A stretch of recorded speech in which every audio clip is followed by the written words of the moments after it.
আমরা নাকি 15 বছর 15.5 বছর আওয়ামী লীগকে বাতাস করেছি। মিথ্যার একটা সীমা থাকা দরকার। কে সত্যি কে মিথ্যা আমরা জানি এগুলা, ঠিক আছে? চোরের মার বড় গলা। চোর কি কোনোদিন কয় যে আমি চুরি করছি? হ্যাঁ, কি অবস্থা দেখেন। বঙ্গবন্ধুর পরিবার ইরাকের বিদেশি অনেক আগে এখানে আসছে ধর্ম প্রচার করার জন্য।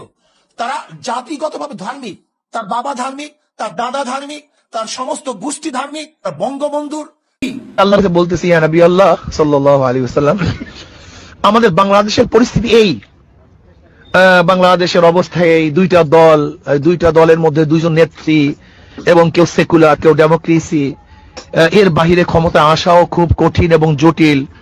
এখন আমাদের মধ্যে কিছু ইসলামিক দল আছে যারা তো ইসলাম নিয়ে ভাবে, আপনার কথা বলে, আপনার আদর্শের বাণী শোনায় সবাইকে, লেকিন এখনো ক্ষমতায় যাওয়ার উপযুক্ত হয় নাই।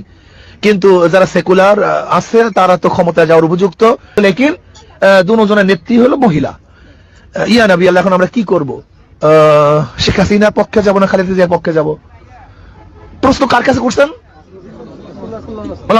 দুইটা দল আছে বড়, যাদের অবস্থা এই, আর ছোট চরমরাই হুজুর ওই তো সে হাত ডাক দিয়ে বেড়াইতেছে, সবাইকে বলছে আসো, শুধু নেতা নয় নীতির পরিবর্তন চাই, ইসলামী হুকুমাত কায়েম করতে চাই, জীবন যাবে যাবে, যা হয় হোক, ইসলামের বাহিরে যাওয়ার কোনো সম্ভাবনা নেই, সেই সমস্ত এই সাধু বাণী শুনাইতেছে। এখন ইয়া নবী আমরা কি করব? আমরা শেখ হাসিনার পক্ষে যাব না খালেদা জিয়ার পক্ষে যাব? আল্লাহ নবী বলতেন, যা তাহলে কি করবে, যেহেতু বড় দুইটা দল, তোরা সবাই শেখ হাসিনার পক্ষে যা। মানে ভুলবশত মানে আমার ড্রাইভের মধ্যে এদের দুইটা ভিডিও রয়ে গেছিল, ঠিক আছে? যার কারণে প্রমাণটা পেশ করতে পারলাম যে কারা মিথ্যাবাদী আর কারা সত্যবাদী মানুষ এগুলো বুঝে, ঠিক আছে? বাটপারি চিটারি করা বন্ধ করে।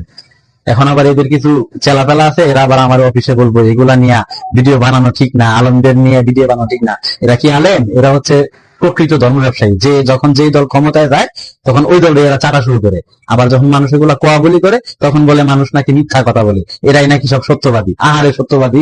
মিথ্যার একটা সীমা থাকা দরকার।